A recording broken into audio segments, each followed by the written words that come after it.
22 часа 28 минут. Масса...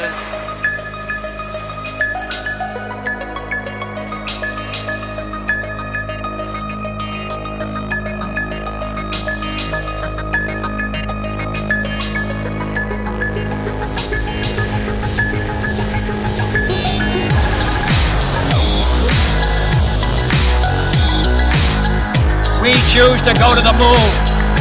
We choose to go to the moon.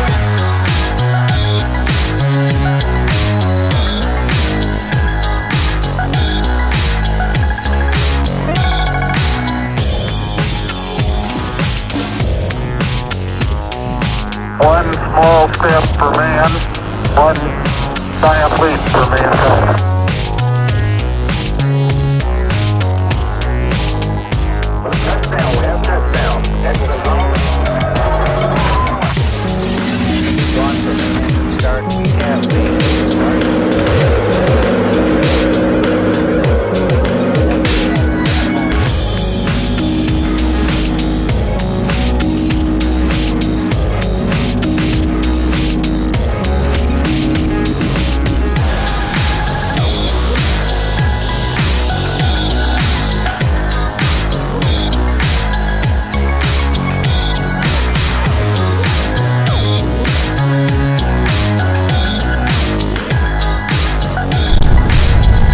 Dragon deploy verified.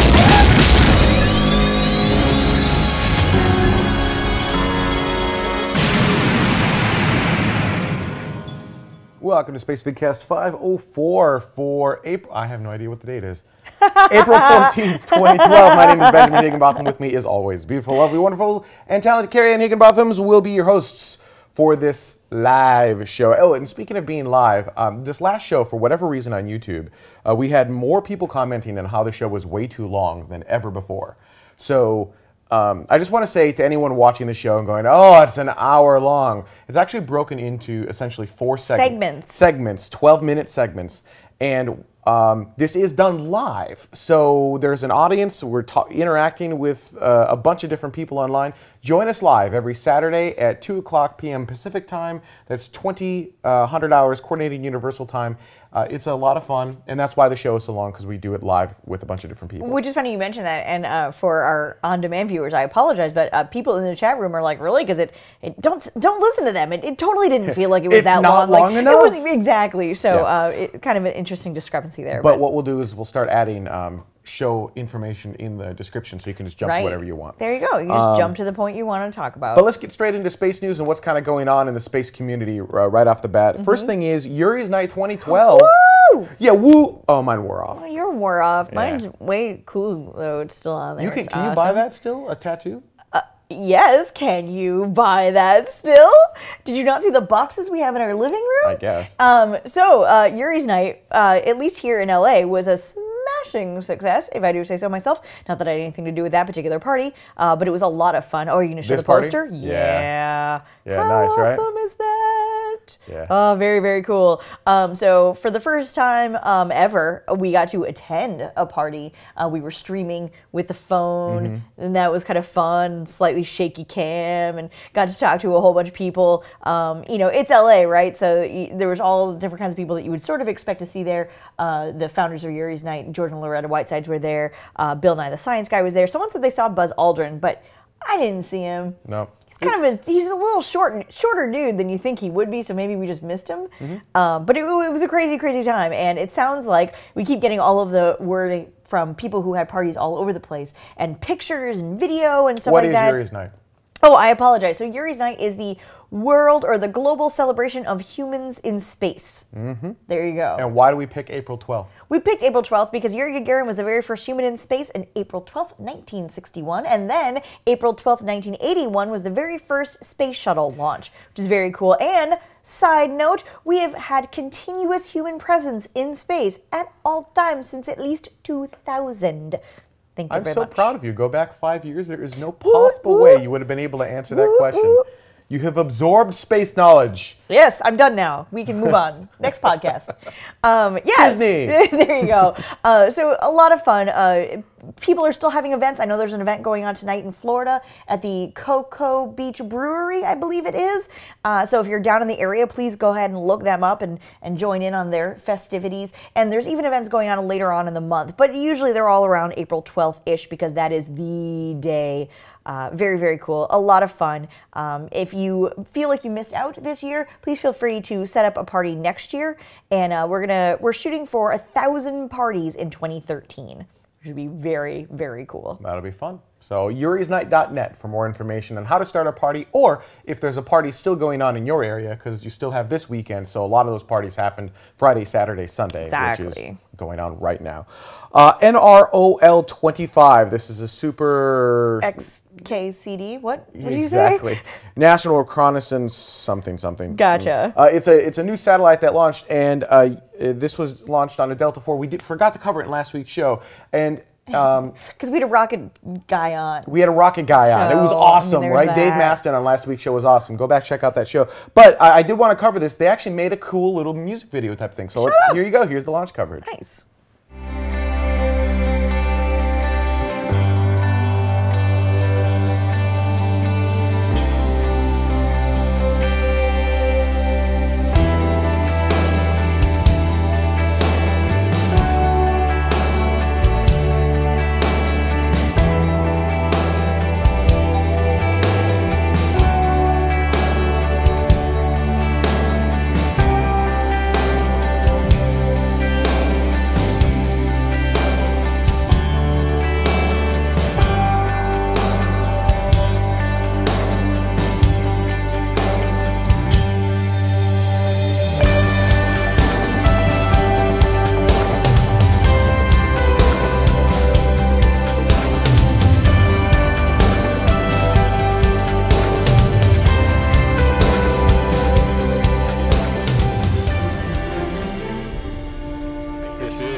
Mission control at T-minus 10, 9, 8, 7, 6, 5. Delta engine ignition, 1, 0, and liftoff of the United Launch Alliance Delta IV rocket carrying the NRO L-25 mission for the National Reconnaissance Office.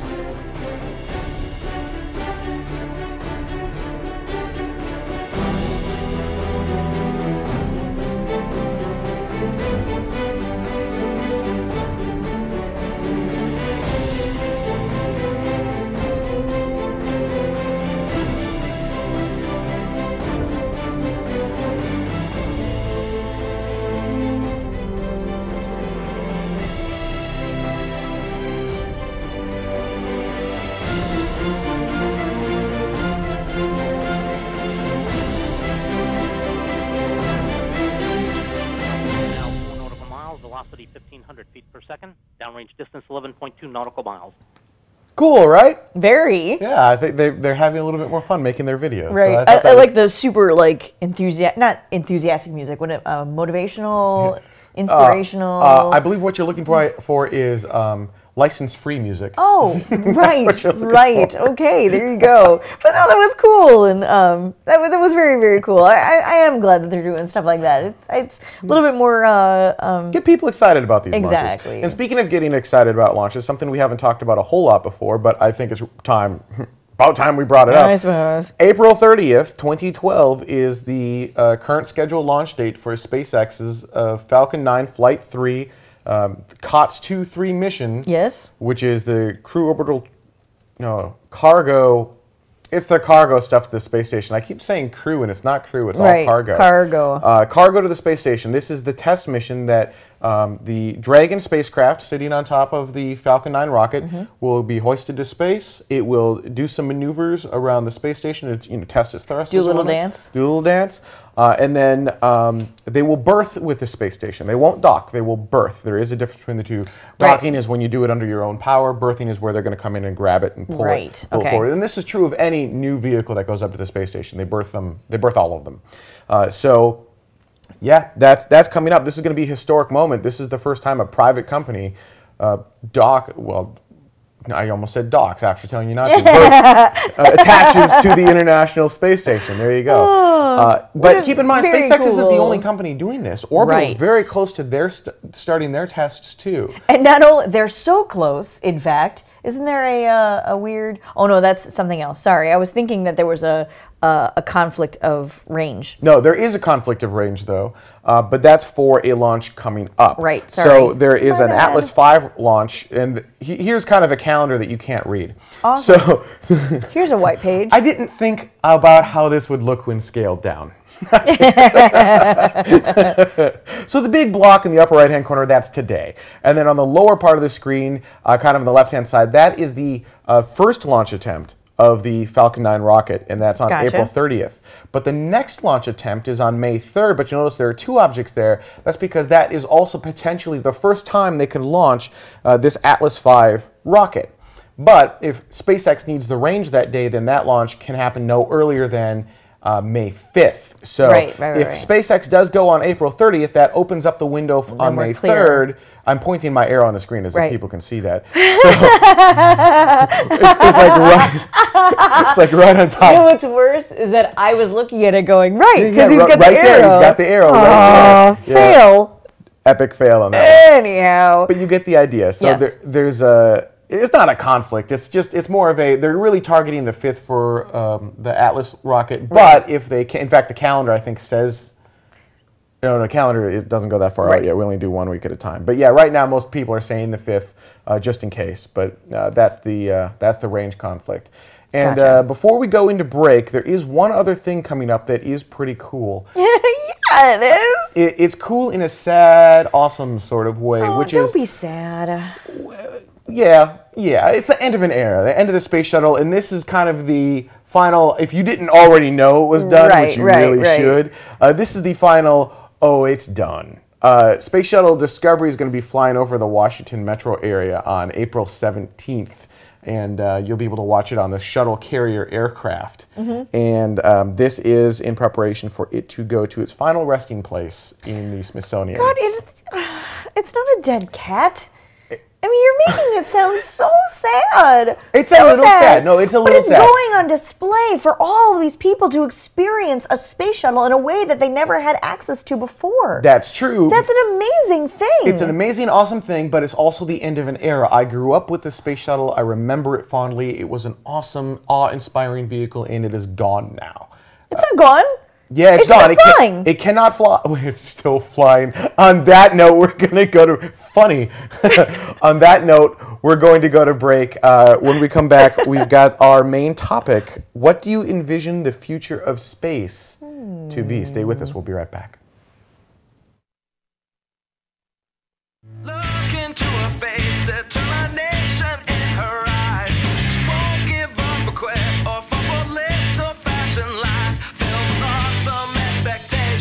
This girl's a fascination, and nothing in her way will keep her from her destination. 'Cause she's fire walking, she's fire walking. When it's hot, she keeps on moving, the heat keeps on improving. Yeah, she's fire walking to be free. I was just getting yelled at in the chat room for not having April 30th on there. Remember, the calendar of launch events is only from this show until the next show. The April 30th launch date happens after this next show. So that calendar was for this next week only. Right. And you were commenting on how much you like the music One for that during the break. thing at a time. One thing at a time. All right. Which is why sometimes you'll see one thing on the calendar, sometimes you'll see 3 things on the calendar, but you'll only ever see a week at a time. Right. All right. So our main topic today, I got this from, we were hosting, we talked about I Dream of Space. We'll actually talk about it a little bit later on in the show. But we were hosting the gentleman, Ruben, as I lovingly call Sandwich. We were hosting him here as he was in the LA area for the LA Yuri's night. Yes. Well, because I forget his name, so I know he's named after a sandwich, so I call him Sandwich. Because his name could be grilled cheese. It could be grilled cheese. I don't know. I don't know. And he brought up a website called Space Collective, and I'm pretty sure he liked the website for all the wrong reasons. Okay, so this is the thing about Ruben. Ruben is a really great guy. He is the founder of idreamspace.com, which of course we will talk about a little bit later. But he's new to the space industry as a whole. As of like 5 weeks ago. Right. I mean, he's from New Zealand originally. He came over into the States, I think 6 weeks or 7 weeks, something along those lines. And with this I Dream of Space thing that he's trying to get off the ground. Anyway. Do you want to talk? Well, we'll talk about later in the show. Right, but my point is that much like I was when we started this podcast, knowing very, very little of the space industry in general, but he's hungry, right? He wants to know. He's trying to learn. So when you do things like Google the word space and you just start looking through everything that comes up, your head explodes. Something like the spacecollective.org, I apologize, pops up, and he's like, "Oh, this is interesting. What is that?" Click. And so that's how we Do came I have a graphic for across that? this. I don't think I do. No, I didn't make a. I did not I make a don't graphic know for if that. you do anyway. No. Spacecollective.org. There you go. So head on over. I'll put it it's in the wiki. Yes.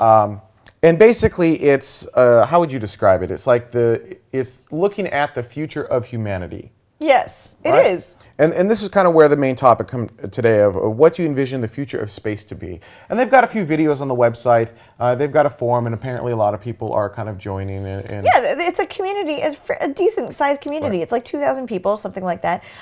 They have what they call these time capsules, which it's sort of like your own little personal profile, but they've got art projects going on, and these writing projects, and these videos, and there's just a plethora of stuff there. And they're kind of looking to build a sci-fi series off of this. Yes. Or kind of a series of, poking at humans and saying, what do you think the future looks like? And then kind of taking some of those really awesome ideas and turning them into a sci-fi series, and maybe we can form that into a future. Right. When you think about this kind of happened with old school sci-fi like Star Trek, Star Wars to a point, in that we look at these things on Star Trek, and as scientists, as people who build the next generation stuff, that's what we grow up with. Right. And so then we yearn to build a communicator, a transporter, a spaceship, a whatever it may be. Yes, Tricorder X Prize Challenge. A Tricorder X Prize Challenge, right? So interestingly enough, we shape our own future through science fiction. So science fiction ends up in one way or another becoming kind of science fact. Right. And not always, right? No, you look at certain sections such as the communicator, the Star Trek communicator, right? Highly inefficient is compared to today's technology. An iPhone destroys. Right. I mean, we are so far more advanced than a traditional Star Trek communicator now on our iPhones than we ever. And you look at some of this stuff like an iPad. This is kind of like the little. Yeah, I mean, they walk around with all the. Oh well, I see. Blah, but blah, those blah, blah, blah. were this thick. I mean, they didn't even envision something. It wasn't even a possibility in today's age, where and I love to throw the LCARS interface, which is the Star Trek interface, on these devices, just because it looks cool. So, if we use this and we use kind of poke at humanity and say, what do you guys think the future is going to be? Do our work for us. Well, right. It's being crowdsourced. They're crowdsourcing it, sure. What do you think the future? And let's just limit this down to space, right? Because humanity is a very broad topic, and they look at they do have a little bit of emphasis on space, especially in their videos. They've got some great videos, right? But for Spacevidcast, let's just limit this to space, and I'll start with you, so I don't poison your viewpoint. What do you envision the future of space to be? And by the way, we want to hear from you too. Leave your comments on YouTube, on Facebook, Twitter, email me, any way you want, right? Just get us your comments, and ideally, again, what do you envision the future of space to be? Ideally, a video comment on YouTube. That's what we love to see. Awesome. Those are our favorites. We love video comments. So do that, and we'll air them in the future shows. The last segment of the show is your comments. So what do you think the future? So, anyone who watches the show assumes that I'm a very outgoing, outspoken, forthcoming person. Yes. And anyone who knows me off camera knows that I'm actually quite the follower, really. Right. And so I don't have a unique point of view about human presence in space, although I like to reinforce the Star Trek ideal. I very much so. It appeals to me in a core sort of way. I see that and I think, well, yeah. I mean, kind of duh. Except that, you know, I was going to say, except that I see Chakotay always with what's her face, but then I couldn't remember her name, and so then all of that went to hell. But anyhow, I like the Star Trek ideal. I like the collective coming together and figuring out problems and continuing on the exploration side of things, as opposed to the way that I viewed Star Wars. Wars is in the title, you know, versus Trek being in the title, right? That we have all these separate communities, and yes, they sort of commingle, but they're kind of at odds with each other. I like the Trek idea of that we're coming together as a entire community to continue on to explore new worlds. So Burns in the chat room says, the collective, when speaking about Star Trek. So yes, she envisions a Borg-like future for all of us. Trebles likes the alien 1979 vision of the future. That's a little creepy. Of course Trebles would. USKO actually has an interesting comment, which is Star Trek should be reformatted as a manifesto. Yeah, kind of. I have always liked that sort of idea. I just... Yes. And G Cube says resistance to Spacevidcast is futile. I can go with that. Yeah, actually, and another interesting comment. If you want to know what the space agencies are planning for the next 10 to 50 years, just look at the International Space Exploration Coordination Group and Global Exploration Strategy. But here's the key difference. We are in an era now where governments are not the only entities who can put spacecraft into space and recover them. Right. SpaceX is a perfect example of that. We've got Masten Space Systems, Armadillo Aerospace, Orbital. I'm missing a great deal. X-Corps. Thank you. Sierra Nevada. We've got a bunch of these private space companies that are going to be able to put spacecraft up very shortly. And that's going to completely and totally change the landscape of space. So it's kind of unfair to ask this question today, but I'm going to, it's unfair for all of us, because we don't really know what the next 2 to 4 years hold and how that's all going to shape out. Right. I would love to see a Star Trek future, but I don't think we're going to see a Star Trek future. For whatever reason, humanity tends to thrive on conflict. We will band together if an external source conflicts us all. Right. But if in the absence of external conflict, we'll turn on ourselves. My hope is that we outgrow that. Right. My fear is that we won't, and that it's written into our DNA somewhere. Interesting. So, but the future of space, it will still be within the realms of governments to kind of go out and explore. I think we're going to see, again, talking about conflict, we're going to see some large countries such as China start to do some amazing things in space. A little bit longer than some people are predicting. I think it's going to take 10 plus years for them to really push some of those bounds, but they're going to start to scare the U.S. a bit. Okay. And Russia. I think there's scare a few people. Right. We're going to start to see some of those countries who we really kind of don't want to have technology that can create missiles. They're going to start to be able to do stuff like that. And that's going to create kind of a government space race 2.0 that will be a little bit different than space race 1.0. At the same time, concurrently, we're going to see private space going, look, there is money to be made beyond low Earth orbit, as we talked about with Dave Maston at last week's show. And so we're going to see these next generation space vehicles primarily go to suborbital and then low Earth orbit, in 2 different price ranges. Suborbital will come down to about $50,000 in the next 10 to 20 years, and then orbital will probably remain in the $1 million plus price point all throughout that. But while that's all happening, we'll start to see space stations go up in the next 20 years or so. Private space stations through possibly Bigelow, where you can go up and take a vacation. You can run your experiments. But more to that, I think we're going to see private space be the first ones to go to the moon. The first ones to go, I'm sorry, not to, let me reword that. Obviously the first ones to actually send us back to the moon since the Apollo program. They will, I believe, be the first ones to put humans on Mars. So the first human footsteps that come off of a vehicle will be from a private space company. And I think they're going to be the ones that really kind of teach everyone how to do this in a non-scary, expensive way so that we can, instead of spending all of our time and effort in these rockets, we spend our time and effort in the missions, which is where the time and effort should be, not in the actual launch technology. Actually, as Vax says, there's gold on the moon, but more importantly, platinum. which is true. There are a lot of resources on the moon. Buzz Aldrin, I'm too close to Disney, just sinks into the head. Buzz Aldrin has been quoted as saying something along the lines of, I've been to the moon and there's nothing there. That is not true at all. Right, There's remote desolation. There is just a ton of stuff on the moon that we can use resource-wise. He quite literally only scratched the surface. Oh yes, So, absolutely. And I'm excited for us to there's go. that. I'm excited. This is one of the things that I want to do, and I've said this before. I know we need to take a quick break, but let me say, what I want to do is I want to broadcast Spacevidcast from the moon in this format where we're reading the chat room, we're interacting with you guys, we're having a very casual and open conversation about the future of humanity, the future of space, and how we can prove me wrong, not wrong, but how we can move more towards that Star Trek civilization.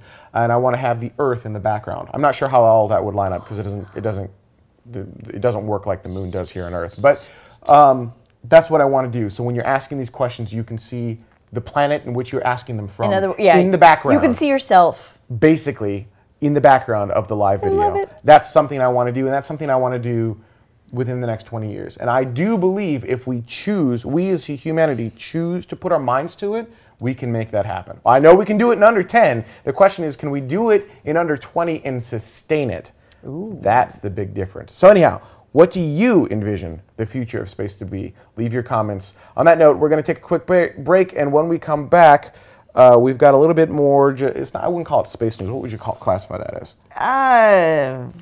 Interesting space advocacy stuff. There you go. We'll be right back.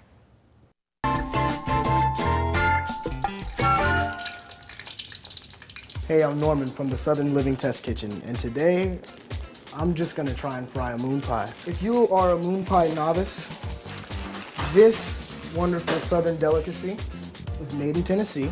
It has a chocolate coating, and there's a soft graham cracker crust with marshmallow in the center. The best way to do it is to make a batter. The reason why I want to use a batter is just so that it protects the coating on the outside of the moon pie. Add a little bit of salt and some sugar just to give it some flavor. And that looks about the right consistency. So what I don't want to do is drop this directly into the oil. Just drop it into this batter and then right into some breadcrumbs. These are panko breadcrumbs actually, but you could use saltine crackers or Ritz crackers or even vanilla wafers, which would take it to a whole nother level. I want to try the vanilla first. I'm just gonna drop it in and hope that it works. And I'm using vegetable oil because I don't want to impart too much of a flavor. Peanut oil would add a little bit of a taste to it, and I just kind of want to keep it plain and simple. And that's the vanilla. And the next one will be the chocolate. And now it's time to see what they look like on the inside and just cut into it. It has a crunchy exterior. The chocolate is still there, the graham cracker is moist, and the marshmallow is melted. It's actually the perfect s'more. It's really good. It's a great little appetizer for a party. This is really good, actually.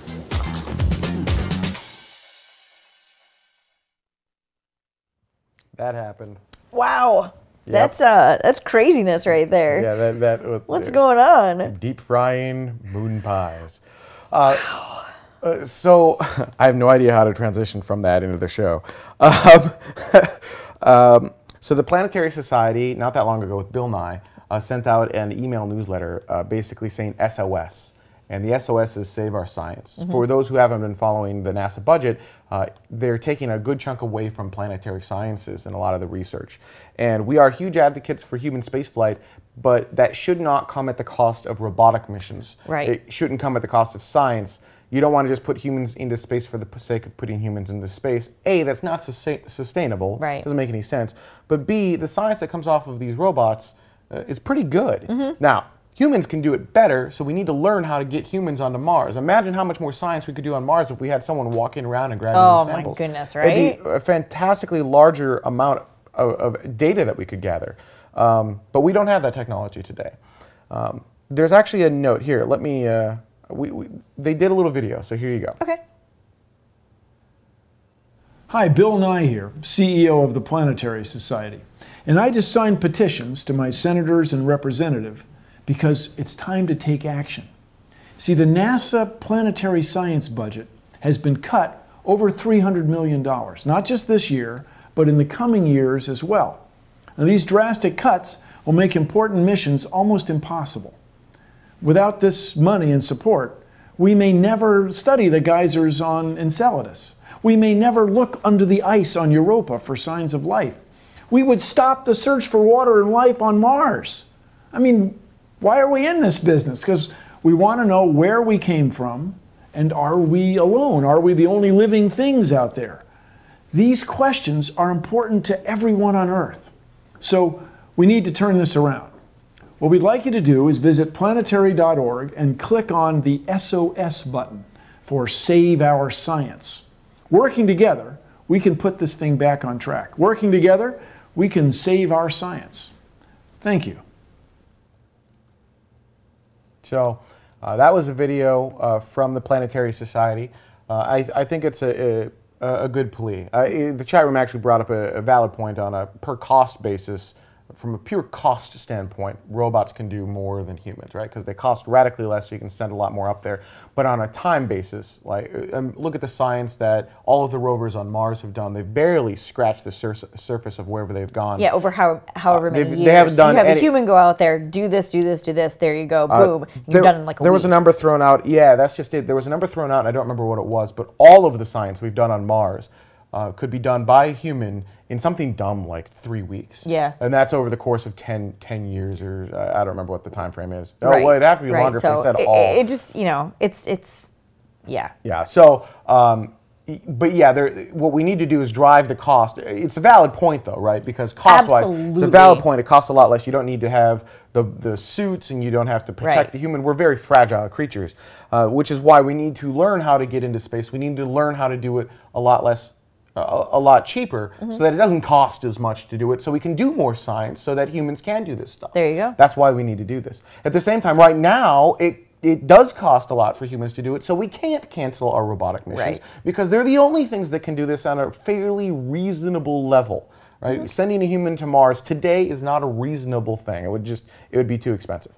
So we need both. We can't have one steal from the other. Right. And right now, human missions are stealing from the planetary science missions, and that's not okay. So I do agree with the Planetary Society. You need to write, if you live in the U.S., if you're a U.S. citizen, take action, and you'd be surprised at how much your voice actually can change minds. If enough people say no, it can change the direction of the country. SOPA actually is a very good example of this, if you remember that. The Stop Online Piracy Act, the internet basically went up in arms saying, no, this is not okay, you guys can't do this.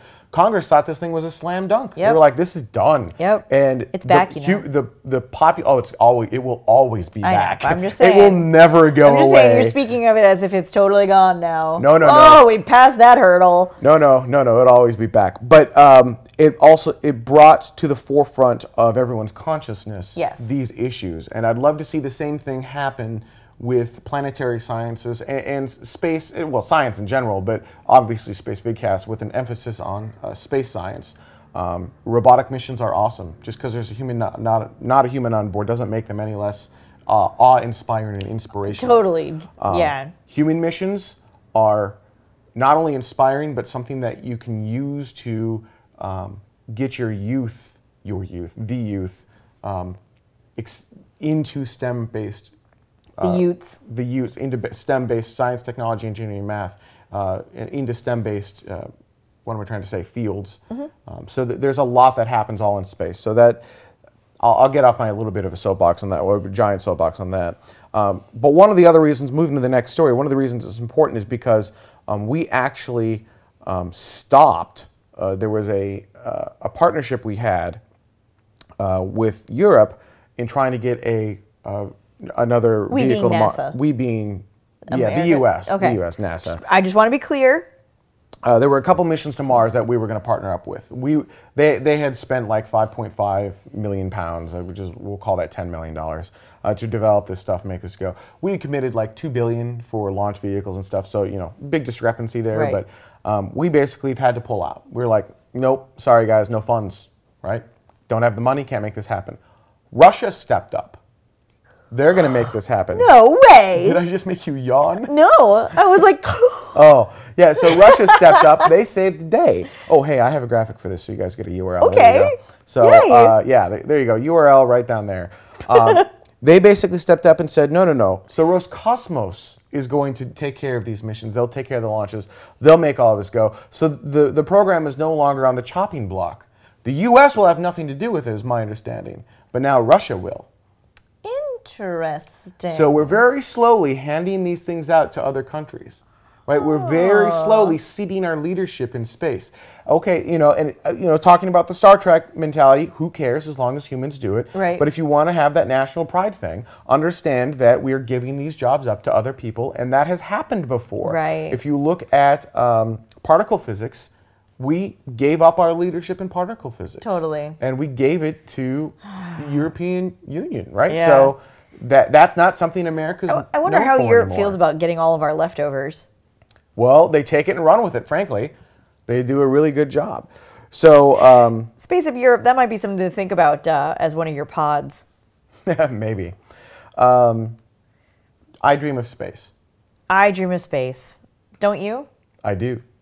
iDreamOfSpace.com. You've heard a lot about iDreamOfSpace.com from Spacevidcast and from Yuri's Night as of late, but it's very, very exciting, very, very interesting thing kind of going on. So iDreamOfSpace.com is selling digital backgrounds, beautiful, gorgeous looking backgrounds for you can print them out if you like. You can just have them as a desktop background. You can just have it die in your email. It's not that big of a deal, but the interesting thing about it is that they are running an ongoing sales promotion in that anyone who purchases or wins, in some cases, one of these digital backgrounds, these lovely digital space posters of awesomeness, of excellence, I think, you can win a ticket into space.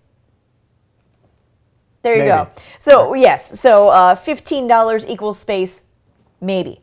So that's it. That's pretty much it. It's not a lottery. They are a digital background or digital images company with an ongoing sales promotion for a ticket into space. Hopefully on Virgin Galactic is my understanding, but if X-Corps can do it, then absolutely, right. Absolutely. Because you and I, the really rich, they can afford to do this, right? And I'm not great, right? Someone has to forge this industry, so let them do it, right? Exactly. They're helping to pay for it, so you and I can go. Well, you and I are not really rich, so this is a great opportunity for us to maybe go to space. Exactly. I can afford $15. Heck yeah, so I can too. For a chance to go to space? Totally. And absolutely. As Space Europe brought up, they have iDreamOfSpace.com has a great Yuri's constellation background. So there's a really wonderful partnership that happens between Yuri's Night and iDreamOfSpace.com, where there are commemorative limited edition, mind you, Yuri's Night themed backgrounds with the iDreamOfSpace.com people. And you can buy one for one entry, or you can buy the Unobtainium pack, which is 5 different backgrounds, and 5 different entries. It's a very cool thing. Some of the money is actually going into Yuri's Night. Most of it, of course, going back to iDreamOfSpace. And it's a very, very cool thing. And we actually have been allowed to give away at least one. We are. So by the we're not going to give it away live on the show. No. But we're going to give it away to someone who leaves a video comment to this show. Ooh. So if you want a chance to win, you have to leave a video comment. And you could win a chance to go to space. Yeah. How about you tell us why you dream of space? There you go. All right. On that note, let's take a quick bake. Yes, let's take a bake. We're going to bake a moon pie. We're going to deep fry it, as a matter of fact. Let's take a quick bake. And when we come back, we're going to actually answer some of your questions from last week's show and talk about some of your comments to the show where we had Dave Maston on. Very Stay with cool. us. We'll be right back.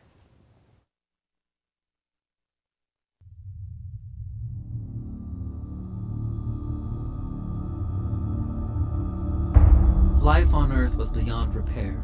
The planet's resources spent, its capacity for life diminished. Mankind was within mere generations of extinction. Humanity united and launched the most ambitious mission undertaken in its history. Their destination, Bernard D.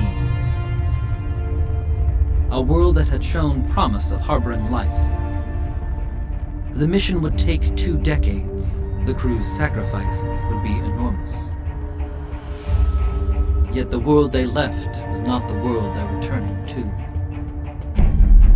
I received a signal. It was faint, but I recognized its origin. Was it from Earth?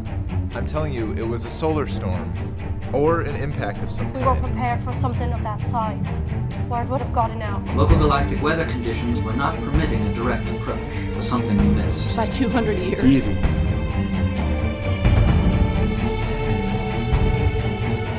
You gonna say something about this mess? There's a good place, City. Something good passing. Something's better clear up a bit or we have some trouble.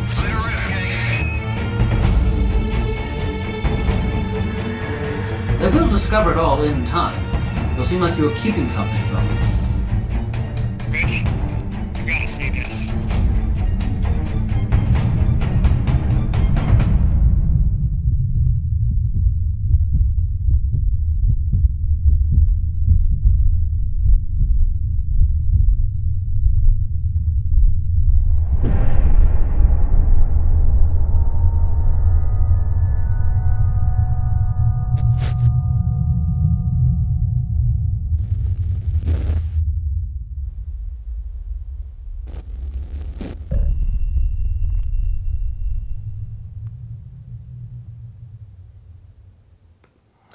We actually watched the first part of that, and it's a very cool. At the very least, made me want to see more. Yeah, absolutely. Right? And it's crowdsourced, right? So it's crowdfunded, and that's how the whole program goes. If we have time, we'll do the beer thing. Otherwise, there was a great comment left on the show regarding one of our really old shows regarding beer in space. And they actually, there is a brew pub designing a beer specifically for space. I think we're going to run out of time in this show to show it, but we'll show it in the After Dark segment. So stay tuned for After Dark, which will be a shorter After Dark this week, if you want to see that particular one. But let's go ahead and talk about some of the comments from last week's show. This was awesome, and that was, I ran across this article, thought it fit with your last show. It's a Gemini landing on the moon, not Apollo. Check it out. And I'll leave the link up on the screen just for a moment so you guys can write that down or go to it. And so the NASA program Mercury, Gemini, Apollo, traditionally, at least the way it's been sold to everyone, was Mercury was kind of we're testing it, we're kind of getting it up and getting it up. Gemini was, all right, now we're going to put 2 people into a capsule. We're going to try a bunch of different things like rendezvous, docking, all the technology needed for Apollo, and then to get Apollo, and it goes to the moon, uses all the lessons we learned. The article takes a slightly different view at it, and a little bit of the politics behind which program got chosen when and where, and some of the pros and cons of each different vehicle. It's a fascinating read. Also fascinating are the comments on all of that, and who agrees and doesn't agree with the article, and some of the assumptions that were made. I loved the read. I thought it was great. I was blown away by it. And I highly recommend everyone else go check that article out as well. It's at, I think it's like citizeninspace.com. Awesome. Next comment from last week's show was, home computers may not have happened until a lot later without the space program. And this is in reference to, we said, what if Apollo never happened? Ah, yes. Right? So would we have made it to the moon, or would we have maybe made it there later, but it wouldn't have just been flags and footprints, it would have been an actual permanent presence on the moon, moving on to Mars, so forth and so on. And to this point, Apollo didn't have to influence the computer industry. In fact, the computer industry was kind of already moving on its own trajectory. Apollo helped, but it probably wouldn't have slowed the computer industry down had it not happened. So I'm not sure that that's now the truly slide the case. Rule industry. The slide rule. Woo! Did that get a boost from the NASA programs? So I'm not sure I agree with that statement. Did it get boosted? Sure, but by how much? Maybe a year or two? Right. I mean, that's how it was. Decades of manned spaceflight have shown that humans are horribly unfit to live in space. Absolutely agree with that. Right? We should now direct the world very scarce space research fundings to unmanned missions, especially those like Kepler, which could find Earth-like planets and other star systems. Human space missions should be conducted very slowly, and they should be regarded as an enterprise to be pursued during periods of or decades, during the periods of decades or even centuries. So very long format for human space flight, and then use the robots for now until we can get there. I don't know how I feel on that. I know how I feel on it. Ready? Yeah. I agree. However, because at least in the U.S., because our space program is government-based, and because we switch over heads of the state every 4 years, 4 to 8 years, depending. Well, we do the president every 4 or 8. We do, Congress and senators are... Right, so essentially that the people in charge are ever-changing. And there is an underlying sort of current or understanding that whoever's the top cheese can just change everything. Right? That there isn't just that happened with Constellation. Right. There President Bush said Constellation. President Obama said, I don't think so. Right. So, which is unfortunate that there isn't just an underlying collective, there's that word again. You really do want us to be part of the Borg, don't you? I do. I apologize. This episode will be titled Spacevidcast, You're Part of the Borg. I don't, because the Borg, while they say they are a collective, they're very much so more a dictatorship. Because not everyone has their own voice. They all have the same one voice. Right. And what I'm asking for is an agreement, an understanding amongst everyone that if we set a goal, we all agree on the goal, we all work towards that goal. Oh, but getting everyone to agree on that goal. I understand that. Again, Star Trek universe, okay? So yes, I think that's a brilliant idea. Absolutely. Take our time, figure it out, make it go. It doesn't have to be done yesterday. Like, I personally love that idea. But the chances of that actually going through are slim to none. No, because you want to see the result of it in your lifetime, right? I mean, you... Okay, yes, but no. I want to go to Mars. Great, you want to go to Mars, but look at the Juno mission specifically. Sure. Right, when we were learning about the Juno mission, which is the mission to go to Jupiter, and they're going to essentially stick down some sensors as far down into Jupiter as they possibly can to get as much information about it, and then beam it all back to Earth. And this is going to take forever. You asked the question. No, you asked the question. Take forever. You did, because we're talking about decades and centuries. This is going to take years. But you were saying, you said, and what happens when we get all this information? How long is it going to take to decipher and understand it? And the question came back with, the guy you were talking to was like, oh, no, I'm not going to get my hands on this information. I'm not going to understand this information. I'm not going to be able to sort through it and really understand all of this. He's like, that's my grandkids or my great-grandkids. They're the ones who are going to understand it. It's such a long tail way of thinking, and I very much so am in support of that. That we can't just think of for the here and now always. That there are some things that you just have to accept you're not going to be able to do or not be able to understand in your lifetime, and that's still okay, and there's still worthy things of but it's doing. a balancing act. If you're always absolutely, if you're always looking at tomorrow, you'll forget today, and you'll stumble over your own 2 feet. But if you're always looking at today and never looking at tomorrow, you'll never get anywhere. Right? Yeah. No. You see, you need each of it. I'll agree with that absolutely, because if you stop pushing because there is no tomorrow deadline, then you're just dying. If you keep looking up, you'll get hit by a car. But if you keep looking down, you won't see the asteroid hit you in the head. So right. Yes, I appreciate the balance. I just don't think that there's enough forethought and. Now, Nick in the chat room brought up a very good comment. Yes. Which is, imagine if we spent $100 billion on NASA instead of the Iraq-Afghan wars. Imagine what we could do with $100 billion of, let's not go to war, let's push our human race forward. Right. That would be kind of cool. Although NASA of today is not the same NASA of Apollo. Remember that. Right. And NASA of Apollo was able to get a lot of stuff done. There wasn't nearly as much political stuff. Well, because it was very hands-off, right? It was. Yeah. I guess that's my point. Their mission was to get to the moon. Right. And safely get humans on the moon safely and have them come back So safely. I guess that's that my was point. it. That was like the whole thing. Now Right. they've got books of, and you have to use solid fuel, and your rocket has to look like this, has to use this kind of technology using existing infrastructure. Right, so I guess that's what I'm saying. I prefer that way of thinking of like, all right, look, we all agree this is the goal, right? The goal is to get to the moon. If we can do that faster, awesome. If it takes more time, that's okay too. But our ultimate goal is to get to the moon, and let's not let any of this other stuff get in the way. I guess if you make your timelines too long, it's so easy to get off track and veer and go down.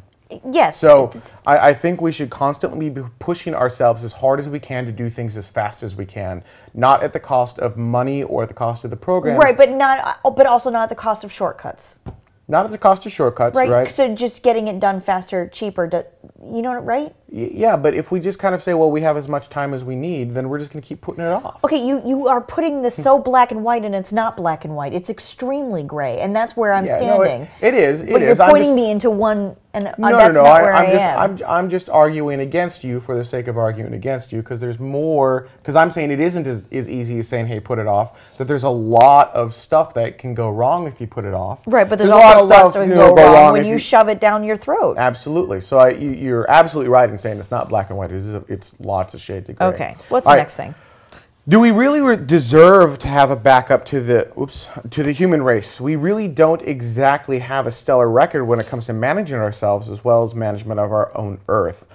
While investing in space may ultimately provide the answers to these problems, I don't see the public willing to make the changes needed, so we deserve to be an interplanetary race. Let the comet come. We haven't earned the right to an escape pod just yet. I think we have earned the right to an escape pod. I absolutely disagree with this. Just because a select few make bad choices doesn't mean that everyone has made bad choices. It's a learning process, and you're never ready for the next step, ever. I have a comment on that. Yeah. Ready? If we decide to not even try, then you're right, we don't deserve it. Yeah, right. The moment you deserve it is the moment you decide to try. That's what I think. Yeah, absolutely. So, and I think we have decided to try. And when you look at this, and if we fail, then fine. We whatever. Right. But the reason you know that we've done a bad job on Earth is because we have openly said we've done a terrible job here. We need to fix this. It's not like people are saying, "Oh, let's just keep doing what we've been doing." Lots of people are trying to fix these problems. It's not like all of humanity is big and evil. All of humanity does sometimes go, this wasn't what we expected. Right. You go back to the 70s, they didn't think that they were destroying everything. They didn't know what they were doing per se. It was just look, we're making progress. And so now, sometimes that progress comes at a cost. That was the cost, and now we're trying to fix it. And future progress will come at a cost, and we'll have to fix it. Hopefully the cost won't be too high. Sometimes the cost it's usually good, right? Right. That's what I'm getting at. On that note, I think we're kind of out of time. I had a couple more things that you guys had said, but I think we've hit the end of where we like to kind of end the show. So we'll continue talking. We've got a few more questions. We'll talk about those in After Dark. A few more questions, statements. So we'll continue the conversation in After Dark. Spacevidcast After Dark is what helps us continue to do these shows. Mm-hmm. So much like you guys talking about in the beginning, these shows are too long. Not you guys. You guys are watching live. You're like, this isn't long enough. But keep talking. Yeah, for the people on YouTube, these shows are too long. We like to have something called space pods, but it's a resource problem. So by signing up to Spacevidcast Epic, you give us additional resources to produce additional shows, including those really short 5-minute segments that talk about just kind of the space news that's happening and kind of cool space geekery. And that's what space pods are. The ultimate vision is to do like 5 space pods a week and then 1 of these live shows a week. So you have a ton of space nerdery that you can kind of constantly absorb and ingest to get your space geek on. But again, it's a resource thing. So if you sign up to Spacevidcast Epic, you help make that dream come true, which obviously isn't happening quite yet. Spacevidcast Epic starts at $10 a month or $100 a year, which actually drives your monthly cost down. And not only do you get an ad-free experience on our website, you also get access to the great content that we produce. Spacevidcast After Dark, the Q&A sessions of a lot of the conferences that we go to. This last week alone, we released how many hours of Epic-only content. It's awesome, and yeah, it really helps us out. So go to spacevidcast.com/epic to continue this conversation. For those of you watching live, stay tuned. We're going straight into After Dark. Awesome. Thank you so much for watching. We'll see you next week.